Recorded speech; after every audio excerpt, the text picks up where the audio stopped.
Coming up in this video, I'm going to talk about how I treat the bases and movement trays for CMON's Song of Ice and Fire miniature games units.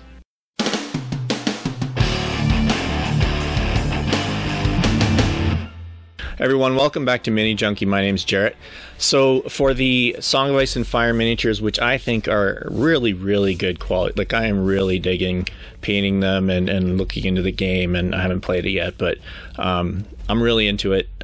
I find the sculpts really compelling. Obviously I love the IP or the setting, and I also I kind of enjoy paint, even though they're plastic and maybe they have a little less detail than like a resin, for example. I'm just enjoying painting that sort of true scale kind of, you know, they're finer, they're smaller than a typical GW sculpt, for example. So I'm enjoying painting those.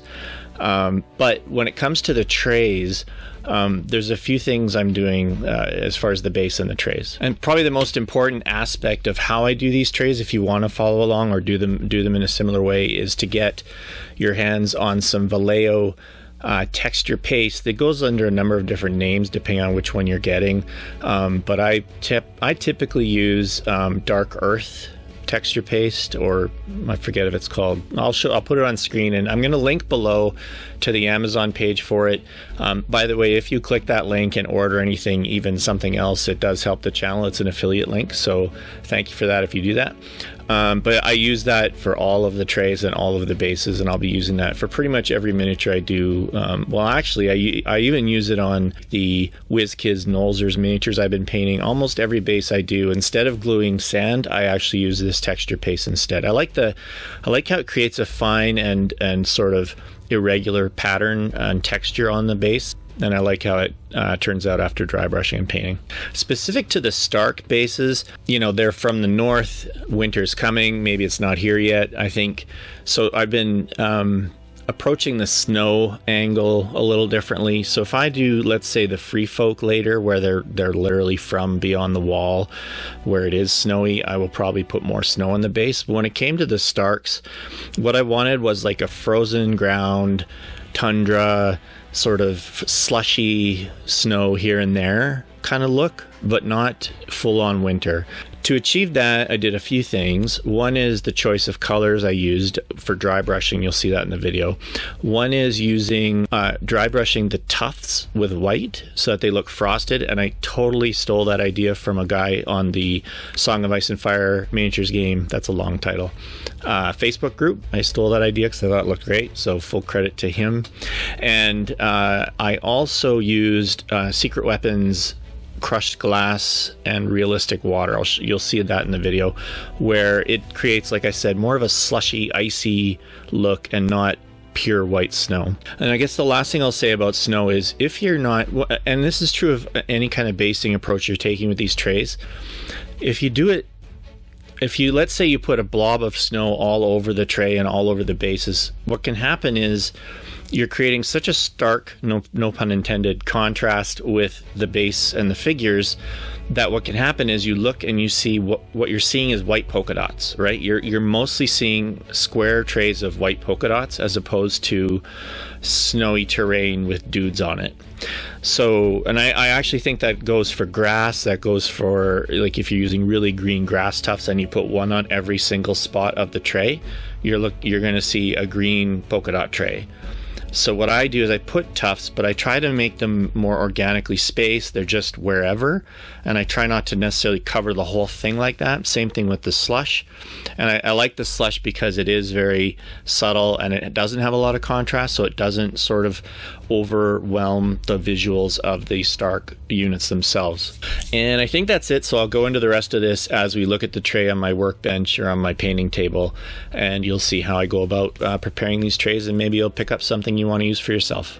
And hey, before I go into that, and I hope the guys are watching this video, but I think a few people have hit me up on PayPal through the tip jar link below on some of my videos, and so you may not be watching this one, but if you are, I just want to say thanks. I do appreciate it. I don't think I've been able to respond directly to everyone who has done so, but I do notice it, I do appreciate it, and I do realize that's not something that's mandatory, and that you're doing that to be supportive, and I think it's great. Okay guys, hopefully you're still with me after that 5-minute intro. Here's a look at the finished tray slash basing that we're going for with this tutorial today. As I mentioned during the intro, we're going to be using Vallejo Earth Texture Dark Earth. And here's another look at what that product looks like. And there's actually older labels out there that also say Dark Earth. It's the same product and you can use either one. And I apply this using just an old brush because I find, like a spatula, just find it hard to get the right effect and to keep it neat. A small brush, which you're obviously going to not be using for painting anymore after this, is easier to use to apply it. And the way you apply it is you're sort of tapping it. You stipple it on with the side of the brush and the end of the brush, and you don't sort of smear it or stroke it on. The reason we apply it by tapping is to, each time you do a little tapping motion with the brush, it sort of pulls the texture up with the brush, and that allows you to get a nice raised, irregular texture. It looks more organic than if you were using brush strokes to put it on, and I find it is easier to keep it neat and keep it sort of inside the line, so to speak. And you do want to apply this over all of the upper surface and just avoid the recessed areas, like obviously the circles and the lines of line of sight and the arrow at the front. If any of it goes over, use your over the edge, use your finger and just run it along the edge and wipe it off, and this stuff washes off your hands easily with soap and water, or even just water, to be honest. There's an example of me wiping it off. And here's a completed tray when I finished applying the texture. Now for this tutorial, every step that I do on the tray, I will also do on the base of each figure and vice versa. So in the end, both the tray and the bases will have received the exact same treatment. When I do find that applying with the brush is also helpful when applying it to the bases, because it's easier to work it around the boots, not get it over the top of the boots, etc. If you do, you can always clean the brush in some water, take a little bit of water and just sort of brush it off before it's dry, and it should come off pretty easily. So there's not too much trouble to fix errors. And with this, similarly to when you ran your finger along the edge of the tray to clean it up, here when this is done being applied, you run your finger around, maybe not in one full perfect motion, but you're running your finger around the curved portion of the base just to neaten up that circle and wipe it off, such that it'll create a nice circle of texture just on the top flat part.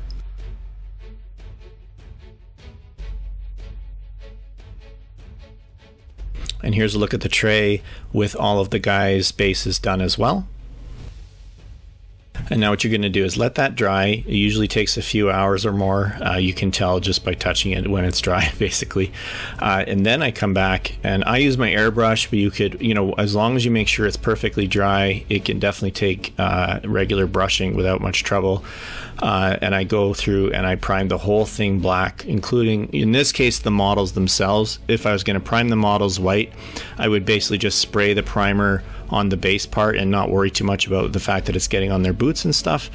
And you're covering the lips around the rim of the base, and also the full figure and the whole tray, including the recessed circles and recessed areas. Everything should be black.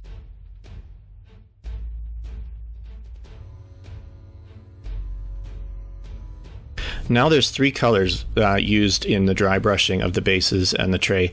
The first color, you cover everything that's black on the base and on the tray, not the figure. So in my case, I'm using Privateer Press P3 Umber Brown, and I'm covering everything, and I'm doing it fairly quickly with my airbrush. And like I said, you could even rattle can spray these if you really wanted to, but you're going to get it on the figure. But yeah, hand brushing this works just fine, and I do a complete nice solid base coat.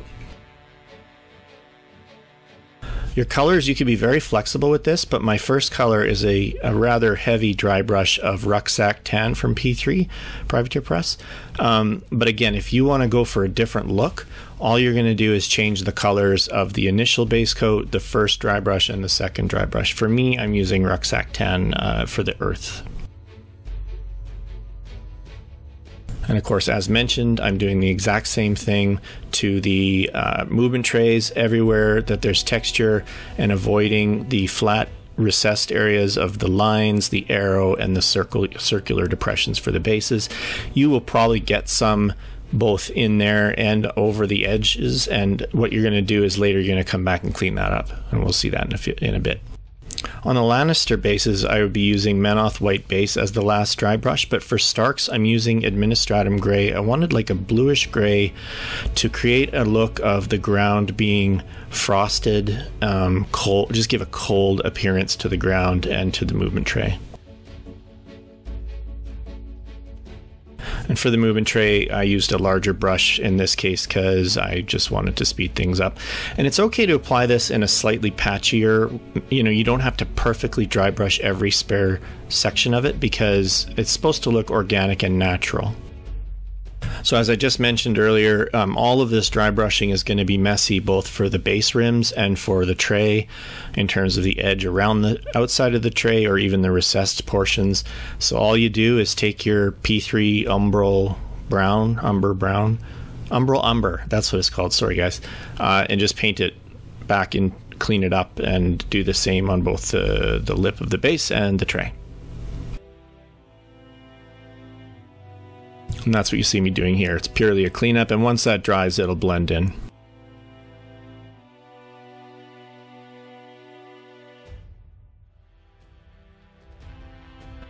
So here's the tray and bases after I've finished dry brushing, cleaning it up, and I've glued various tufts. I've used Army Painter winter tufts and also used gamer grass tufts of a few different colors, like some browns, anything that looked dead. And I tried to apply it in an irregular fashion because I don't want it to look like a regular pattern. And then, as I mentioned in the beginning of the video, I took some white, in my case some old Skull White, you could use any white you want here, and just dry brushed it right onto the tufts. You're going to get a lot of the grass coming off in this step, but just clean it up. Don't dip that loose grass into your paint pot. That would obviously contaminate it. So just take a blob to work from on your palette or whatever, and just be mindful of the fact this will be messy, but eventually the loose bits are going to stop falling off. I'd say this next step is optional. I wanted to add some slushy, icy crusted ground. I used Secret Weapon crushed glass and realistic water. Basically, I add the realistic water to a little plastic cup, which you see on the right there, and then I add some of the crushed glass. I would absolutely recommend watching tutorials of how to apply this and how to use it.